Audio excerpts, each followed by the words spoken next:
Сәлеметсіздер ме? Балықтар белгісіндегі жандарға 2023 жылдың ақпан айына тарау болжам. Туз мечи.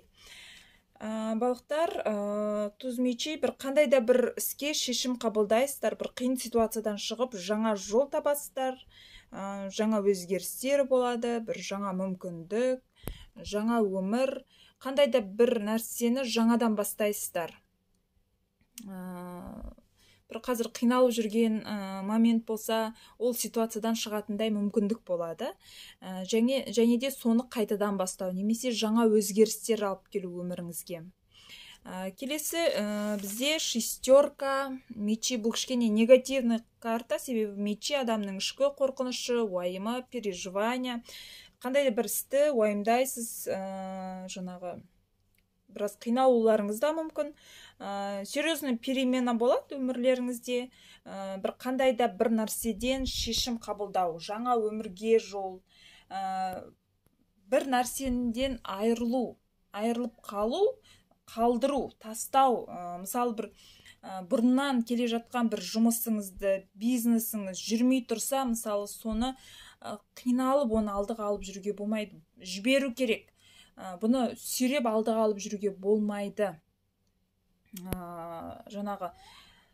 Бұны сол жерге, сол моментте қалдырып, жаңа бір өзгерістерге бас бұрғаныңыз жөн. Себебі оны қаншалықты алдыға сүйресеңіз де, ол алдағы уақытта сізге пайда алып келмейді. Өмірді өзгерту, старый нәрсенің, ескі нәрсенің барлығы артта қалады. Сондықтан мен оны алып жүрем, сонда да мен тастамаймын, алдыға жүргізем деп әуре болмаңыз. Себебі өзіңіз артқа кетіп қалуыңыз мүмкін да, сол іспен, сол нәрсемен.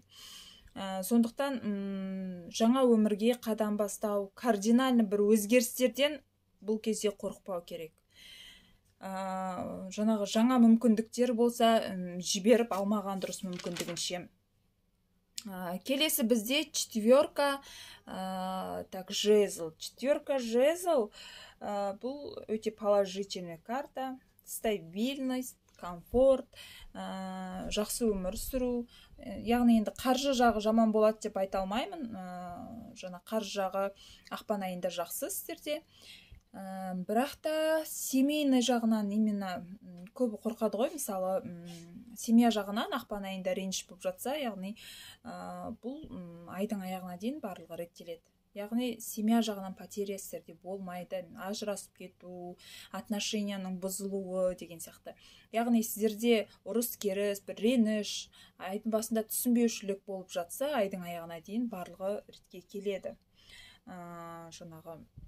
Жаңа өзгерістер, жаңа мүмкіндіктер, яғни ол семья жағынан емес, отбасы жағынан емес. Ренжістіңіздер ма, түсінбеушілік болды ма, яғни айдың аяғында татуласасыздар, барлығы жақсы, отношения жағынан. Бұл мүмкіндік жаңа жұмыс жағынан, жаңа мүмкіндік жағынан болуы мүмкін. Сондықтан бұл нәрселерден семья жағынан қорықпағандарыңыз жөн. Түсінбеушілік болып жатса, яғни айырылысып кетеміз ба, ажырасып кетеміз ба деген сияқты ондай болмау керек. Себебі семья жағынан ешқандай мін жоқ. Және де үй түсіп тұр. Енді бұл 100% балықтардың барлығы үй мәселесі жағынан жаңа өзгерістер болады деп айта алмаймын, но бір 50%, 40% балықтарда жаңа үйге байланысты бір мәселелерді шешу, екінші жартысымен үй салу, үй алу, үйдің документтерін жөндеу деген сияқты бір өзгерістер орын алатын болады. Осымен балықтар, ақпан айына болжамдарыңыз аяқталды. Лайк басып, комментарий жазуды ұмытпаңыздар.